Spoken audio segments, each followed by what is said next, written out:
Bonjour à toutes, bonjour à tous et bienvenue dans ce nouveau JT. Parlons aujourd'hui de recherche et développement, de R&D. De plus en plus, l'innovation a pour enjeu d'accompagner la transition énergétique et pour ce faire, GRDF travaille autour de 4 thèmes. La sécurité et la performance opérationnelle, l'efficacité énergétique, les smart gas grids et les gaz verts. Mais rentrons un petit peu plus dans le détail de tout ça. Bonjour à vous, Jean-Philippe Cagne. Bonjour. Alors vous êtes le directeur R&D, Innovation, Valorisation chez GRDF.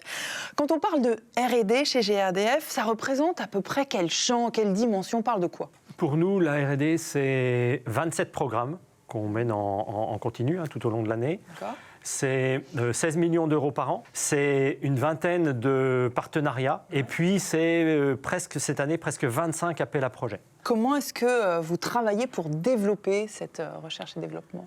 Alors chez GRDF, nous n'avons pas de chercheurs. On a quelques chercheurs de formation, mais on n'a pas de labo à nous, on n'a pas de centre de recherche interne à GRDF. Ouais. Donc on externalise, on sous-traite la totalité de notre R&D. Historiquement, on travaille avec Crigen, le centre de R&D du groupe Engie, avec RICE, le centre technique, le centre de R&D de GRT Gaz, et puis avec d'autres partenaires à l'international. Vous travaillez aussi par exemple avec le CEA, expliquez-nous. Ah oui, alors le CEA, ça peut sembler surprenant, commissariat à l'énergie atomique et aux énergies alternatives. Ils ont évolué il y a quelques années et c'est justement parce qu'un des plus gros acteurs de recherche en France, qui est le CEA, s'intéresse au gaz renouvelable, aux autres énergies, qu'il nous a paru intéressant de nouer un partenariat avec eux. Et ils nous font avancer sur des sujets qu'on n'avait peut-être pas imaginés au départ. Par exemple un qui est la gazéification hydrothermale, qui est une manière de faire du gaz vert, du gaz renouvelable, après la biométhanisation à la ferme, la méthanation qu'on connaît avec Energo par exemple, ou la pyrogazéification. Et là c'est quoi ?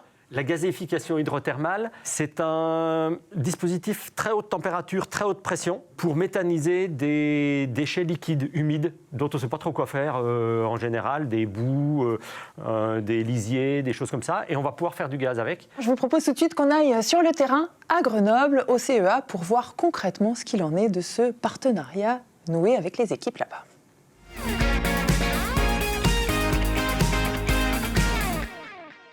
Ce partenariat avec GRDF est basé vraiment sur la confiance, sur une vision commune, sur des objectifs de faire émerger une filière française de production de biométhane complémentaire à la méthanisation. L'idée, nous, du partenariat qu'on a avec le CEA dans le cadre du projet Gazivert 2, c'est de créer la filière en France, de catalyser les acteurs en France pour passer d'une filière en cours de maturation vers des premiers démonstrateurs et une industrialisation de la filière.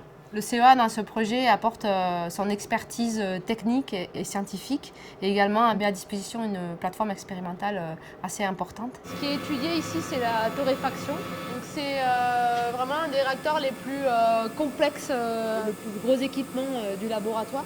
Et on a aussi une plateforme qui vise à valoriser plutôt des ressources humides, comme par exemple des bouts de stations d'épuration. Ça peut être de la liqueur noire issue des déchets de la papeterie, dans un domaine, on va dire, super critique, à haute température, haute pression.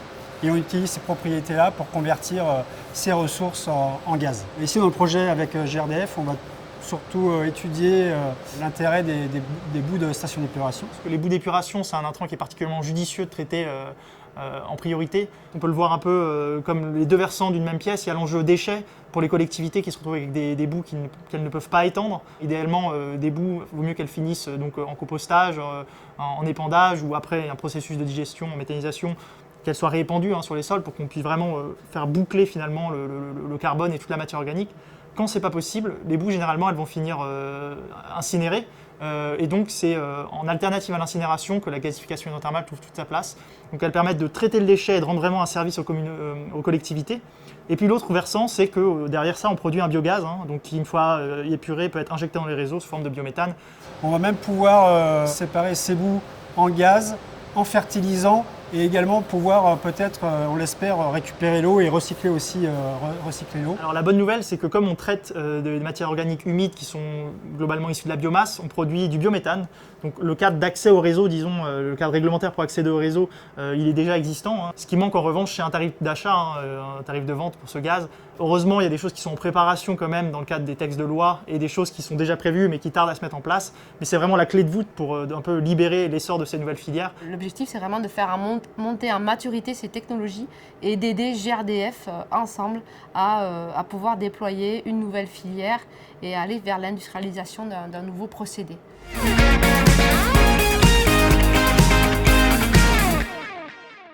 Jean-Philippe, on voit donc un exemple de ce qui peut être fait en termes de partenariat. Vous, votre équipe, vous êtes 3 et vous coordonnez tous ces partenariats, tous ces projets autour des 4 thèmes que j'évoquais au début. Alors par exemple, quand on parle de sécurité et performance opérationnelle, quel est votre objectif ? Je vous donne un petit exemple.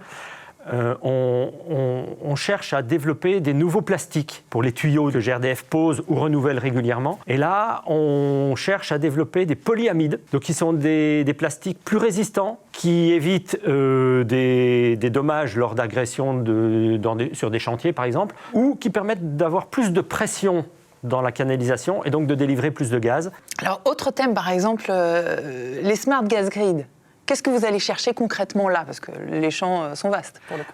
Oui, exact. Et le Smart Gas Grid, c'est-à-dire le réseau gaz intelligent, c'est pour mieux exploiter demain un réseau qui va être plus compliqué à piloter, parce qu'on aura des sources de gaz multiples, ce qui n'est pas le cas aujourd'hui. Ouais. Et donc, par exemple, faire un stockage local pour équilibrer production et consommation. La méthanisation se fait dans le monde rural et la consommation se fait dans le monde urbain. Et puis, dans l'Ouest, on fait du gaz comprimé, on peut aussi faire du gaz porté. Là, du côté de Lyon, on fait de la micro-liquéfaction, par exemple. Il y a des tests ce mois-ci. Et puis, dans l'Ouest, on fait du gaz comprimé, on peut aussi faire du gaz porté, avec des citernes, pour dépanner un producteur qui ne peut pas injecter.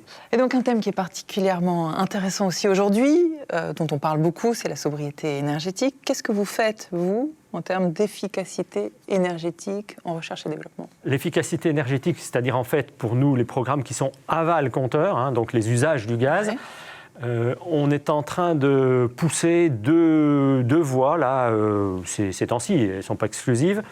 Une sur la chaudière zéro carbone. En fait, c'est aider les industriels, on commence par le marché industriel dans un premier temps, à ne plus émettre de CO2. Puis le gaz vert, on a l'impression que tout a été fait déjà en termes de recherche, de développement, d'innovation. Qu'est-ce que vous allez encore chercher un petit peu plus loin? Expliquez-nous vite fait. Améliorer encore ce qu'on peut améliorer sur le biométhane, le pouvoir méthanogène des intrants dans les installations, dans les digesteurs, mais aussi capter le CO2 qui est émis lors du processus de méthanisation pour éviter qu'il ne reparte à l'atmosphère.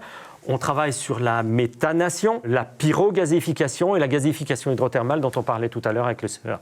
On comprend bien au travers de tout ce que vous nous expliquez à quel point les champs de recherche sont vastes et j'espère qu'on continue à parler quand l'innovation se transforme en usage, en application.